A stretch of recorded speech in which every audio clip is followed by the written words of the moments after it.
Salut à tous, c'est Sblerky et aujourd'hui on va parler d'Emunand sur Nintendo Switch. C'est un mot qui peut faire un peu peur, mais vous en faites pas, je vais tout vous expliquer. On va d'abord voir le principe de l'Emunand, puis je vais vous apprendre à en créer une sur votre Switch. Pour commencer, il va falloir définir quelques termes qu'on va utiliser pendant toute la vidéo, pour que tout le monde soit sur un même pied d'égalité et que personne soit largué. Et aussi, c'est une bonne idée de suivre ce tuto avant de commencer à hacker votre console. Ça vous permettra de garder une Switch propre pour jouer en ligne. Je vais définir plusieurs mots à l'oral, mais pour pas trop couper le rythme de la vidéo, les mots écrits comme ça seront définis en description. Tout d'abord, la NAND de la Switch, c'est l'ensemble de toutes les données contenues dans la console. Ça va du système d'exploitation qui permet à la console de s'allumer et de lancer des jeux, aux sauvegardes des jeux, en passant par les données de vos utilisateurs, etc.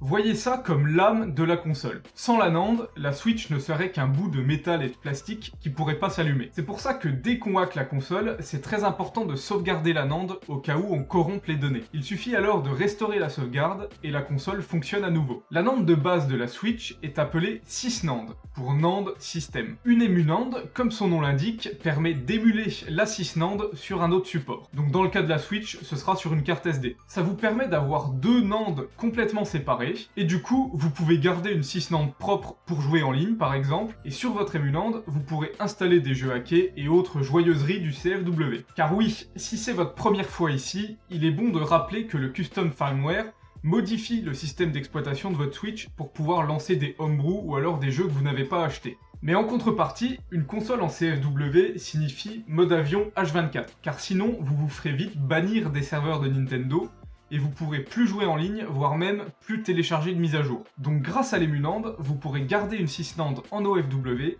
et profiter d'une Emunand en CFW. Bien entendu, il faudra absolument rester en mode avion H24 sur votre Emunand. Mais vous pourrez connecter votre SysNAND à internet sans souci. Ce tuto s'adresse aux personnes possédant une Switch compatible avec la faille du mode RCM, ou alors aux utilisateurs de Pegascape. Je vais pas revenir sur la méthode pour injecter un payload dans votre console pour ceux qui utilisent le mode RCM. Si vous voulez savoir comment ça marche, je vous renvoie à cette vidéo ou alors celle-là à ces timecodes pour avoir plus de précision. En ce qui concerne Pegascape, c'est pareil, ce tuto n'est pas là pour vous apprendre à vous servir de la méthode.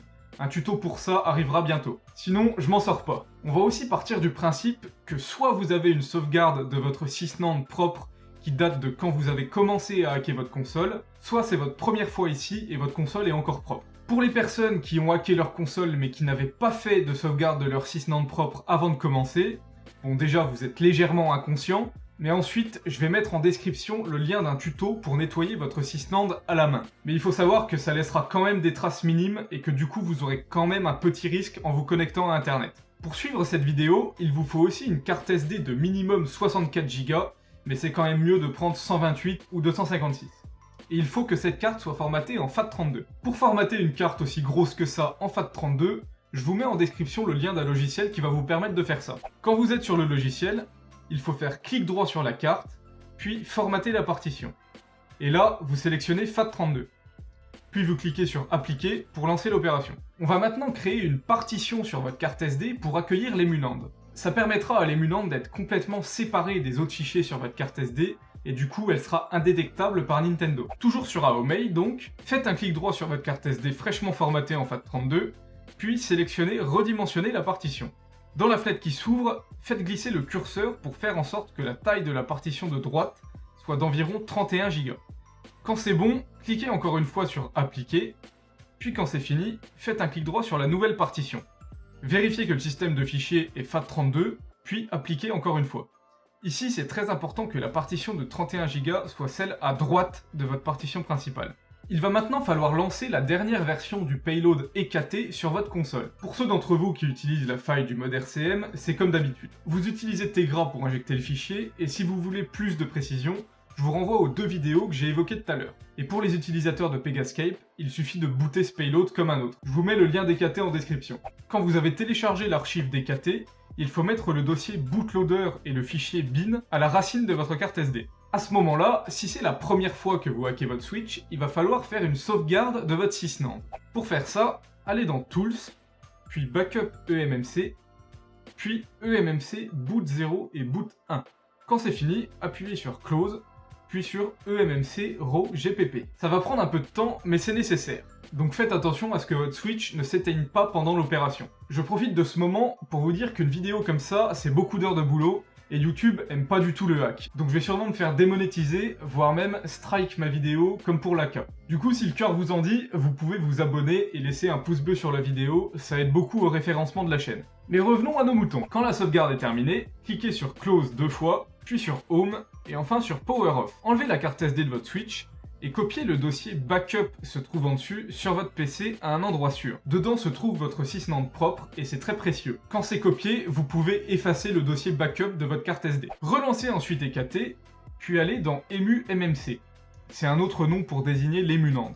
Cliquez ensuite sur Create eMuMMC, puis sur SD Partition. À ce moment-là, EKT devrait vous dire qu'il a trouvé une partition compatible pour l'emunand. Puis la création se lancera. Ça devrait prendre une bonne dizaine de minutes, donc branchez votre Switch au secteur pour pas qu'elle s'éteigne. Quand c'est fini, cliquez 2 fois sur Close, puis sur Home, puis sur Power Off, retirez votre carte SD de votre console, puis redémarrez votre Switch normalement. Il va falloir changer la couleur du thème de votre console. Ça vous permettra à l'avenir de savoir directement si vous êtes en emunand ou non. En fait, quand votre emunand a été créé, elle a copié votre sysnand sur la partition de la carte SD qu'on a créée tout à l'heure. Du coup, imaginons que votre thème de base soit blanc, votre emunand sera blanche aussi. C'est pour ça qu'il faut maintenant changer le thème de votre sysnand, comme ça vous saurez directement sur quel nand vous êtes.